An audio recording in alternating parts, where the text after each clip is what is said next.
그치 오빠?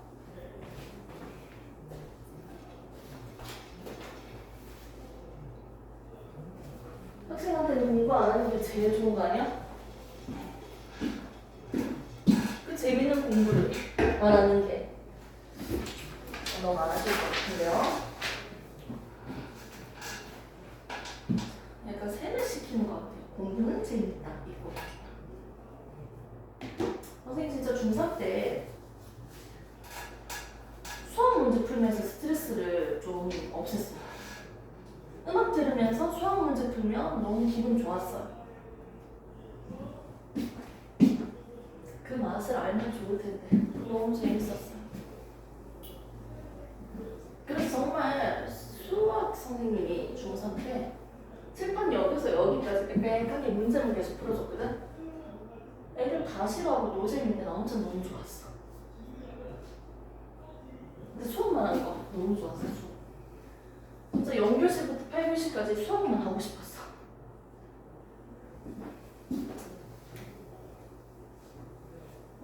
수학 선생님들은 약간 그런 기분일까? 수학으로 하고 수학으로 끝나니까 즐거울까? 자, 한번 보겠습니다. 자, 페이지를 이제 보시면 143페이지죠. 142페이지까지 있고요. 143페이지입니다. 오토 143페이지. 우리가 생태계에 대해서 배워봤고요. 왜 계속 기침 나오는데 괜찮죠? 물공주? 열 안 나? 아니요, 안 나는데 응. 목에 뭐가 자꾸 목이 아파? 걸린 느낌. 큰일 났네. 아니요, 괜찮았어. 괜찮을 거야. 괜찮아야 돼. 괜찮아. 내야 돼. 자, 143페이지 보시면요. 생태계와 상호작용에서 이제 생물과 환경의 상호작용으로 해서 즉 작용에 대해서 볼 거예요. 생물적인 요인이 있고요. 비생물적인 요인이 있었습니다. 맞죠?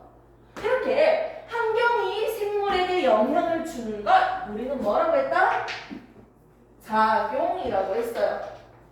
맞습니까? 물의 작용, 빛의 작용, 작용에 대해서 다뤄볼 겁니다. 자, 첫 번째 나오는 게 빛의 작용이에요. 선생님 프린트물에도 적혀져 있죠? 첫 번째 나오는 건 뭐다? 이 빛이 생명체에게 어떻게 영향을 끼칠까요? 빛의 작용에 대해서 한번 보도록 합시다. 빛의 작용을 봤을 때도 여기서 여러 갈래로 나눠집니다. 첫 번째는요, 이 빛의 세계에 대해서 우리가 다뤄볼 거고요. 자, 두 번째 다룰 거는요, 빛의 파장에 대해서 우리가 다뤄볼 수 있겠죠. 첫 번째 나오는 걸 한번 보도록 할게요. 빛의 세기. 빛의 세기라고 하니까 이건 뭐다? 빛이 많이 주어졌을 때, 빛이 약한 빛이 주어졌을 때, 이런 차이점 느끼는데 이 빛을 봤을 때 물의 순환, 탄소의 순환, 이 많은 순환들이 있어요. 지구 안에서. 맞지? 이런 순환들을 하는 가장 근본 에너지원이 바로 빛이었어요. 빛. 근본 에너지원. 원동력이 바로 이 빛이었어요. 이 빛은요, 식물 입장에서 봤을 때 빛이라는 에너지가 있기 때문에 뭘 만들어냈다? 영양분을 만들어냈습니다. 이 빛은 되게 중요한 역할을 하네요. 이 빛의 세기에 대해서 먼저 봅시다. 빛의 세기를 통해서요, 우리는 나타낼 수 있는 게 있는데, 하나의 나무가 있어요. 나무가 파란색이네요. 이때 이 대낮에 햇빛이 비춰지고 있는데 빛이 많이 비춰진다. 윗부분에 햇빛이 많이 비춰지겠네. 맞지? 빛을 많이 받는 부분은 뭐라고 한다? 양옆이라고 합니다. 양념치킨. 먹고 싶다. 한 마리 다 먹을 수 있을 것 같은데. 자, 그 다음에 빛이 잘 비춰지지 않아요. 상대적으로. 밑에. 이걸 우리는 뭐라고 한다? 음엽이라고 합니다. 하나의 개체에서 한 그룹 나무 이런 식으로 하나의 개체에서 햇빛을 많이 받는 빛의 세기가 센 부분을 양옆, 하나의 개체에서 빛의 세기가 약한 부분은 음엽이라고 나눌 거예요. 됐습니까? 하나의 개체에서 보는 걸 양옆과 음엽으로 나눌 수 있습니다.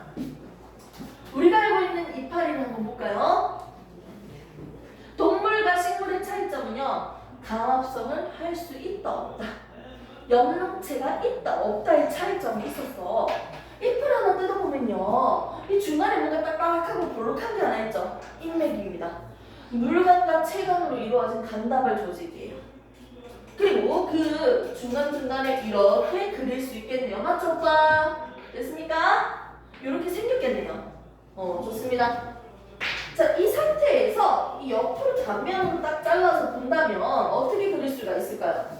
잎의 가장 윗면, 잎의 아랫면, 이 껍질이잖아, 어떻게 보면. 피부에서, 피부, 이런 느낌이지. 잎의 윗면과 아랫면은요, 잎의 표피라고 합니다, 표피. 그리고 윗면은요, 큐티클층이라고 해서요, 왁스층이라고 생각하면 돼. 기름 같아. 왁스층하니까 물이 흡수되지가 않아요. 반들반들. 그래서 얘는 뭐라고 한다? 큐티클층이라고 합니다. 큐티클층으로 이루어져 있고요. 밑에 있는 면은요, 큐티클층이 아닙니다. 이 뭐가 있냐면 기공이 있어요. 기체들이 왔다 갔다 거릴 수 있는 대표적인 기체 뭐가 있을까요? 수증기. 이산화탄소. 산소. 이런 기체들이 들락들락거릴 수 있는 구멍이 있습니다. 이 구멍을 우리는 기공이라고 했죠. 이 기공은요, 어떤 세포 두 개로 이루어져 있습니까? 봉변세포 두 개로 이루어져 있었어요. 봉변세포가 빵빵한지 덜 빵빵한지에 따라서 기공이 열리고 닫히네요. 이렇게 봉변세포로 이루어져 있는 기공이 있고요. 아랫면에는, 윗면은 큐티클층입니다. 이렇게 표피 조직계가 있고요. 그 중간에는 또 뭐가 있었더라? 책상 조직이라고도 하죠. 규칙적으로 따닥따닥 질서정연하게 규칙적으로 배열되어 있는 조직이 있습니다. 울타리 조직, 책상 조직. 나는 울타리라고 적을게요. 울타리 조직 있고요. 그 밑에는 공기가 듬성듬성 잘 통할 수 있을 정도로 위에 비해서 되게 듬성듬성 있잖아, 맞지? 공기도 잘 통하겠고요. 그리고 물을 흡수한다. 스펀지의 뜻을 가지고 있는 해면 조직입니다. 해면이 한문이에요. 스펀지라는 뜻이죠. 이렇게 울타리 조직과 해면 조직으로 구성되어 있네요. 안에는. 그리고 그 중간에는 물과 영양분이 이동할 수 있는 하나의 통로가 있겠죠. 간다발 조직계를 이루고 있는 물관과 체관으로 구성되어 있습니다. 됐습니까? 이 단면을 보면요, 대표적으로 이런 것들이 있는데, 식물은 뭐가 있다? 엽록체가 있었어. 이 엽록체가 존재하는 곳이 어디다? 울타리 조직, 해면 조직, 공변 세포. 여기에 뭐가 있다? 엽록체가 존재합니다. 강합성을 하는 엽록체가 존재해요. 오케이? 그런데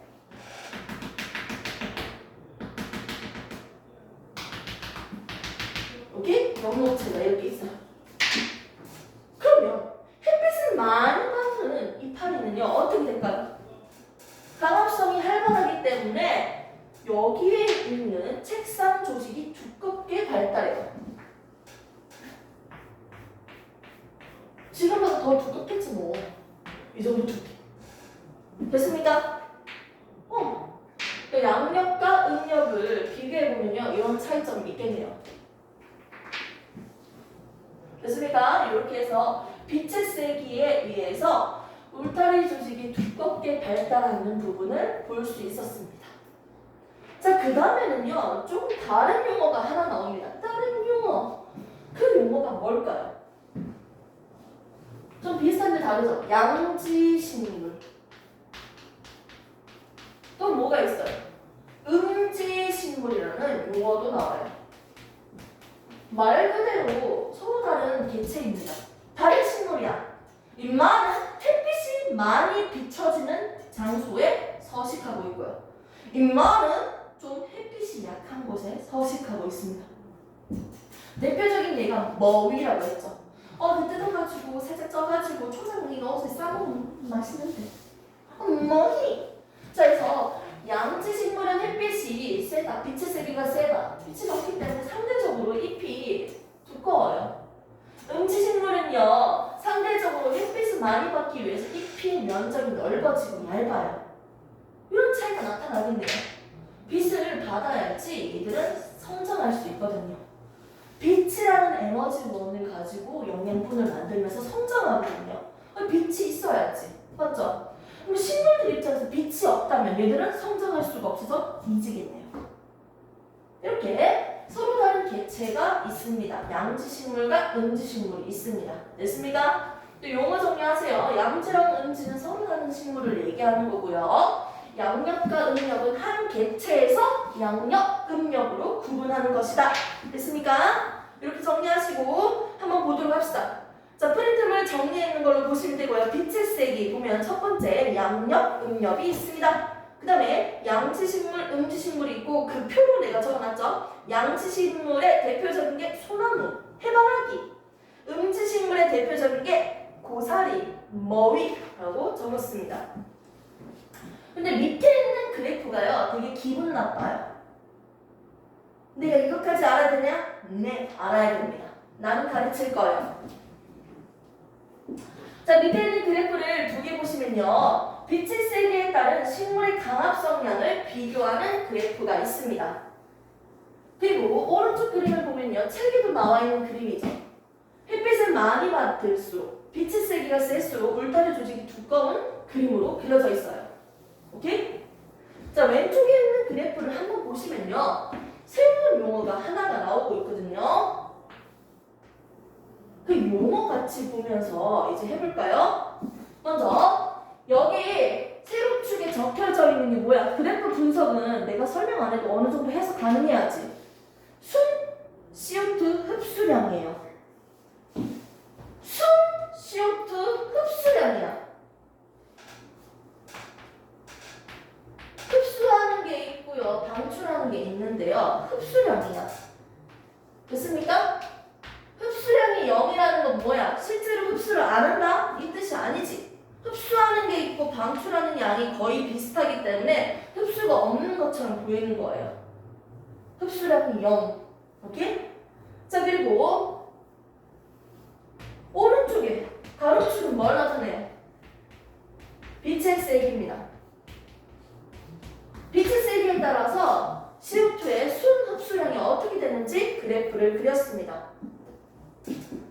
자, 그래프를 그린다면요, 하나만 그린다면 어떻게 그려집니까? 이런 식으로 그리면 되겠죠. 그래프 좀 별로 마음에 안 드는데요?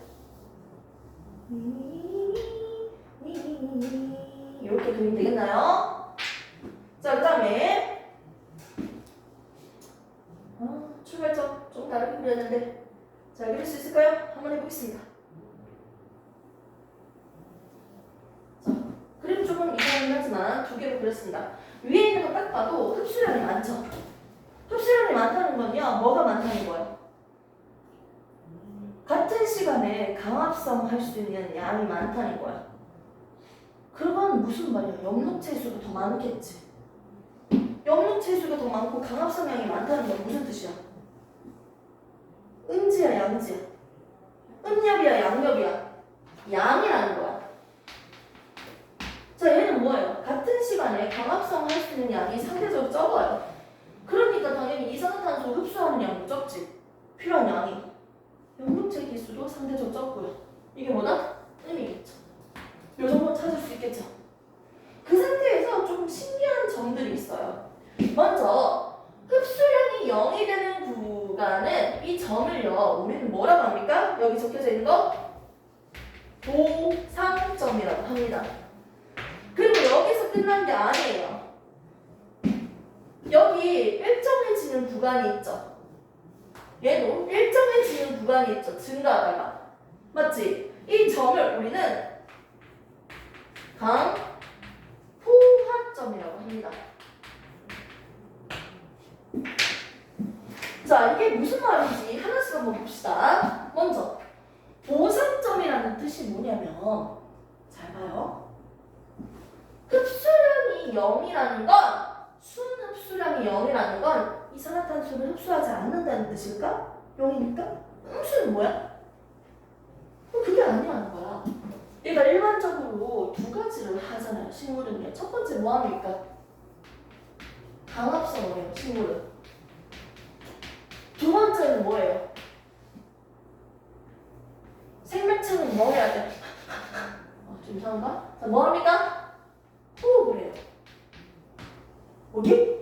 하나부터 하나씩까지 이해를 해야죠. 한번 가봅시다. 강합성의 뜻이 뭐야? 빛을 통해서 합성한다는 거야. 빛이 있어야지 하는 거잖아. 식물이 빛을 통해서 합성하는 걸 할 건데 그때 얘들 정말 고마운 게 뭔지 알아? 식물들은? 이산화탄소 우리가 갖다 버리면 우리는 사용할 데가 없잖아. 근데 인간들이 먹는 거지. 너무 고마운 것 같아. 이산화탄소 처묵 물도 처묵 마셔줘. 그래서 으쌰 빛이라는 에너지원으로 뭘 만든다? 영양분을 만드는 거예요. 이 영양분 만들려고 이질하려고 지금 강합성 하잖아. 합성하려고 하는 거야. 빛을 통해서 합성하고 있는 거야. 왜 부가적으로 산소기체까지 내보내주니까 너무 땡기지. 됐습니까? 왼쪽 오른쪽 수증기가 있어야 되지만 내가 적지 않습니다. 간편하게 적고 개수비도 맞추지 않아요. 밑에 있는 호흡을 볼게요. 자, 식물이 영양분 만들려고 강합성을 한다면 또 식물이 뭘 한다? 호흡을 해요. 에너지를 얻기 위해서 호흡하는 거야. 생명체는 에너지를 얻기 위해서 호흡하는데요. 그 과정도 한번 적어봅시다. 호흡을 합니다. 이때 호흡을 할 때 역시나 산소가 필요하겠죠. 그리고 뭐도 필요하다? 밥도 영양분도 있어야지. 먹어야지. 오케이? 포도당을 대표적으로 적어봐라. 밥도 먹고 산소도 마시고 으쌰 미토콘드리아에서 호흡을 하면 뭐가 만들어진다? 에너지를 만들고요. 그리고 추가적으로 배설물을 만들어서 내보낼 거예요. 오케이?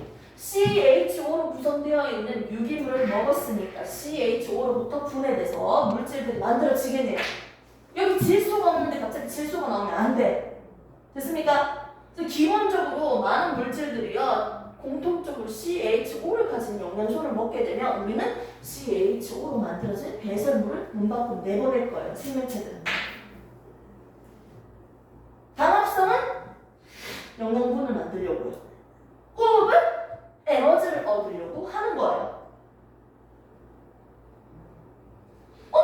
생명체 내에서 CH가 동시에 가지고 있죠. 이런 걸 우리는 유기물이라고 합니다.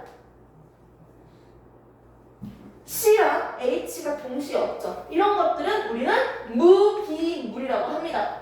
이렇게 식물은 유기물을 만드는 생산자예요. 영동체가 있으니까. 그러면서 식물들도 살아가기 위해서 뭘 한다? 호흡을 한다는 거예요. 오케이? 그런데 정말 신기한 게 식물들은 뭐가 있어야지 강합성을 해? 빛이 있어야지 강합성을 하니까 주로 낮과 밤 중에서 언제? 낮에 햇빛이 떴을 때 강합성을 하겠지. 근데 식물들은 호흡은 언제? 생명체니까 호흡 언제? 밤에는 호흡하지 말고 쉬다.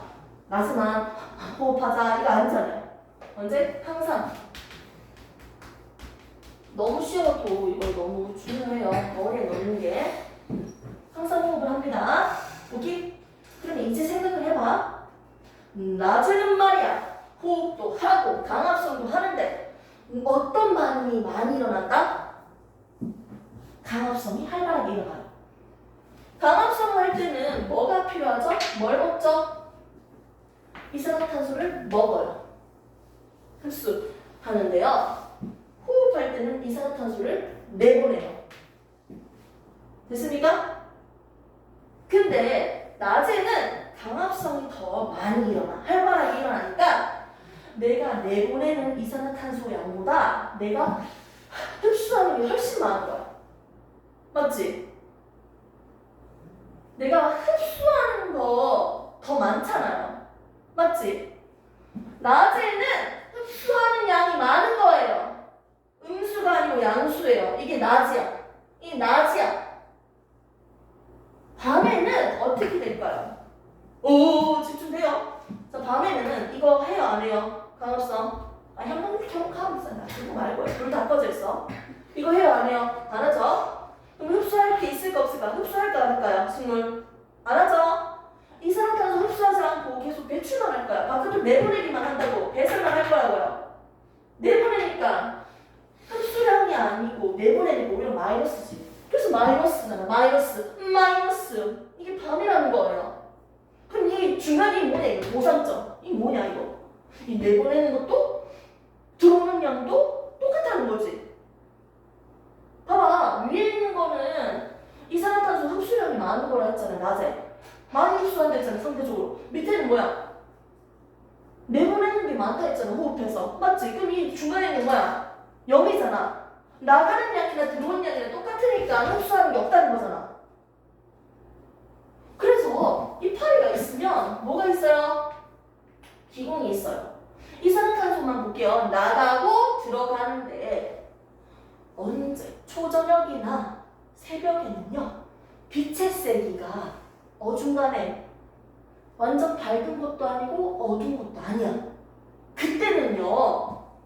강합성하는 양과 호흡량이 비슷하기 때문에 내가 흡수하는 이산화탄소의 양과 내보내는 이산화탄소의 양이 비슷해요. 내가 내보내자마자 바로 또 흡수하는 거야. 분명히 나가는 게 있고 들어오는 게 있어. 없는 게 아니야. 나가는 거 있고 들어오는 게 있지만 그 양이 거의 비슷하기 때문에 마치 외관상으로 봤을 때 나가는 게 없고 들어오는 게 없다. 이산화탄소의 이동이 없어 보인다. 그 시기를 우리는 보상점이라고 합니다. 언제? 저녁과 새벽이겠지. 빛의 세기가 딱 그 중간쯤이겠지. 오케이? 이때는 보상점입니다.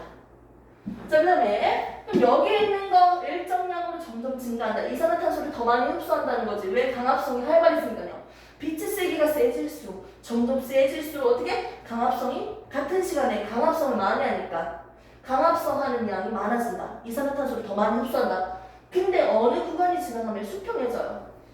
더 이상 빛을 세게 줘봤자 내가 가지고 있는 염록체 개수는 일정해. 같은 시간에 강합성 할 수 있는 개수는 정해져 있다고요.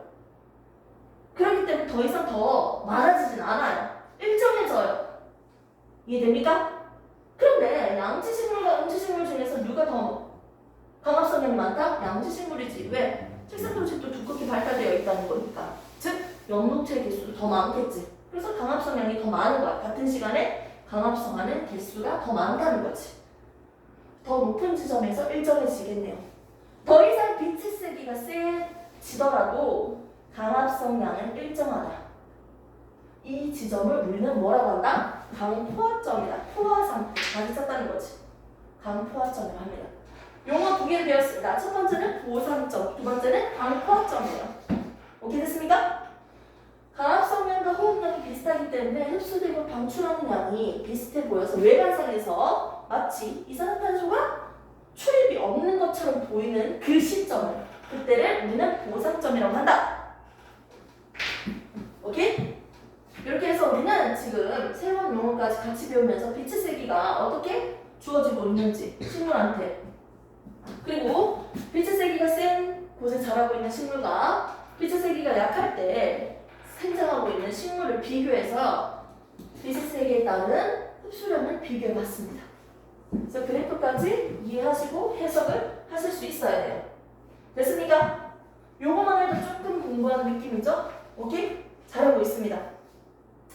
이제는 기본적으로 빛의 세기를 배워봤고요. 그 다음에는 빛의 파장에 대해서 배워봐야 돼요. 잠시 쉬었다가 하도록 하겠습니다.